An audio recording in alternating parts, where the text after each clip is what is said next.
मुस्लिम league national guard के सालार और कायद आजम मोहम्मद अली जिन्ना के साबिक नेशनल गार्ड के एडीसी सईद हारून की क़यादत में जुलूस कराची के इलाके बोल्टन मार्केट से गुजर रहा है। All India Muslim league national guard की बुनियाद 1931 में मुत्तहदा सूबों में रखी गई। ये नीम फौजी अंदाज की तंजीम थी और इसका ताल्लुक मुस्लिम लीग से था।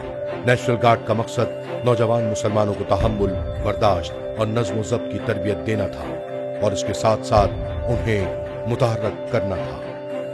1934 में जिन्ना साहब ने नेशनल गार्ड को मजीद मुतहर्रिक किया, जिसके बाद ये तंजीम तहरीक पाकिस्तान में मौसर किरदार अदा करने के लिए मुत्तहदा हिंदुस्तान की तमाम रियासतों में फैल गई। इस तस्वीर में दिखाई गई रैली में शरीक लोगों की बहुत बड़ी तादाद लेकर रहेंगे पाकिस्तान और लेकर रहेंगे कश्मीर के फलक शगाफ नारे लगा रही थी। कराची में यह रैली आज़ादी के सिलसिले में मुल्क के तमाम तबकात को पाकिस्तान के हक में मुतहर्रिक करने की कोशिशों का एक हिस्सा थी।